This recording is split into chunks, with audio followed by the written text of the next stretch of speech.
I have been chairman of so many marriages, and after the chairman's opening speech, the next item is always cutting of the cake. And the chairman always presides over cutting of cakes. So I've always allowed the couple, I will start counting from 10 downwards to 1. And I tell them, when you get to the number of children you want to have, cut the cake.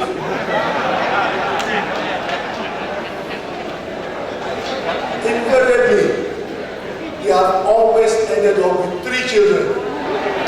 All the time, 3. So when I went through this book, I realized that there's still a lot of work to do if we are not going to make them commit sins. The roles of Lumankandi as a mission in the country. And I seriously somewhat discouraged to put on record that this is, when we are talking of this mission, we are talking of father of fathers.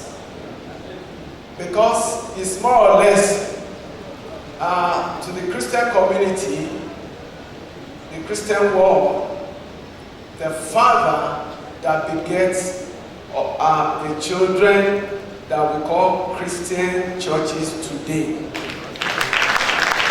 So now, what we are doing now today is that all women should cooperate with our men so that our children will have good life, good behavior, and to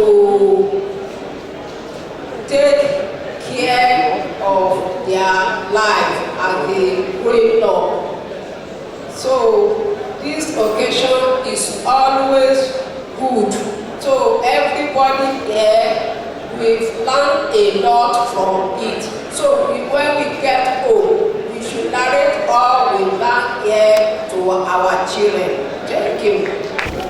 What we have come to do here today is actually saving our own lives, the life of every human being that God has created.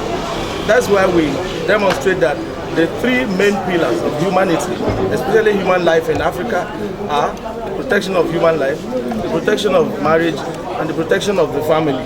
And then we're saying in our days there are so many wayward teachings about these 3 very, very important entities. And you can see in our country how much we suffer from daily sight of killing of adults, of babies, of even abortion, pregnancies.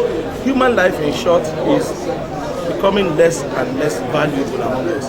And any society that tolerates that is on the death row. In Africa, we don't want to be on the death row. In Nigeria, we don't want to be on the death row. The same thing, if family and marriage, if they are not protected adequately, eventually society will disintegrate. And if you want to build a nation, you have to help families to actually take care of children.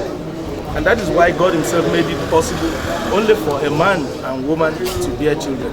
Never mind all the wayward methods that human beings are trying to bear children in other ways. That's specific time.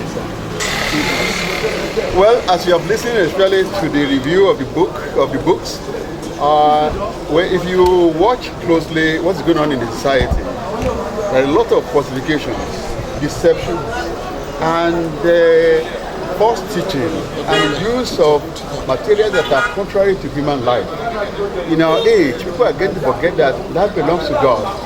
God has the right over life and nobody else. So we cannot create life, therefore we shouldn't take it. And that's what we are trying to recreate.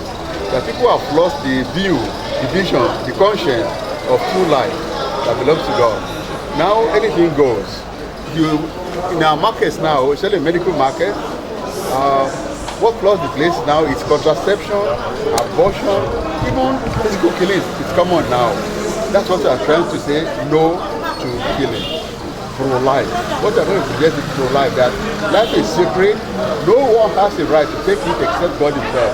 And that is why one of the books, a catechism on human life, from conception to natural death. That's what he's talking about.